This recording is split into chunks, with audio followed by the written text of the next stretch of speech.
बिल्किस बानो के घर के बाहर आज जश्न का माहौल है।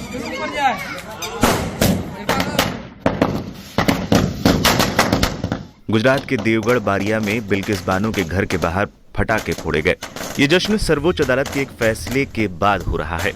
सुप्रीम कोर्ट ने सोमवार को बिल्किस बानो मामले में एक अहम फैसला सुनाया। कोर्ट ने गुजरात में 2002 के दंगों के दौरान बिल्किस बानो से सामूहिक दुष्कर्म और उनके परिवार के 7 सदस्यों की हत्या के मामले में 11 दोषियों को सजा से छूट देने के राज्य सरकार के फैसले को रद्द कर दिया। कोर्ट ने कहा कि रिहाई का आदेश घिसा पिटा था और इसे बिना सोचे समझे पारित किया गया था। जस्टिस वीवी नागरत्ना और जस्टिस उज्जवल भुइयां की पीठ ने दोषियों को 2 सप्ताह के अंदर जेल अधिकारियों के समक्ष आत्मसमर्पण करने का निर्देश भी दिया।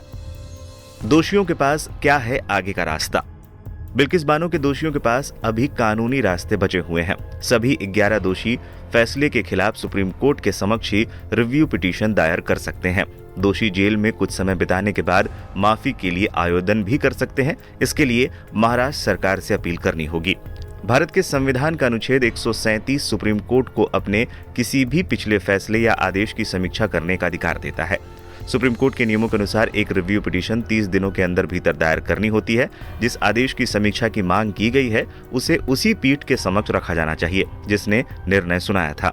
जिन आधारों पर समीक्षा याचिका पर विचार किया जा सकता है उनमें शामिल है किसी भी नई जानकारी या सबूत का मिलना जो कोर्ट की सुनवाई के दौरान कोर्ट के समक्ष नहीं रखा जा सका था, कोर्ट द्वारा फैसला सुनाने के दौरान कोई गलती हुई हो, अन्य कोई कारण जो कोर्ट के हिसाब से फिट बैठता है।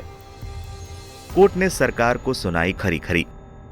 इससे पहले सुप्रीम कोर्ट ने स्पष्ट किया था कि एक राज्य जिसमें किसी अपराधी पर मुकदमा चलाया जाता है और सजा सुनाई जाती है, वही दोषियों की माफी याचिका पर निर्णय लेने में सक्षम है। सुप्रीम कोर्ट की बेंच ने कहा था, क्या आप संतरे और सेब की तुलना करेंगे? क्या आप एक व्यक्ति की सजा की तुलना 10 से ज्यादा लोगों की हत्या से करेंगे? मुकदमे को दूसरे राज्य में ट्रांसफर करना पड़ा। कोर्ट ने गुजरात और केंद्र से सजा से माफी से संबंधित फाइलें पेश करने के लिए भी कहा है और ऐसे मामलों पर निर्णय लेने के मानकों की जरूरत पर भी जोर दिया। आपको बता दें, जिस वक्त ये गैंगरेप की घटना हुई थी उस समय बिल्किस बानो 21 साल की थी और 5 माह की गर्भवती थी। बानो से गोधरा ट्रेन में आग लगाए जाने की घटना के बाद भड़के दंगों के दौरान दुष्कर्म किया गया था। दंगों में मारे गए उनके परिवार के 7 सदस्यों में उनकी 3 साल की बेटी भी शामिल थी। गुजरात सरकार ने सभी 11 दोषियों को 15 अगस्त 2022 को सजा में छूट दे दी थी और उन्हें रिहा कर दिया था।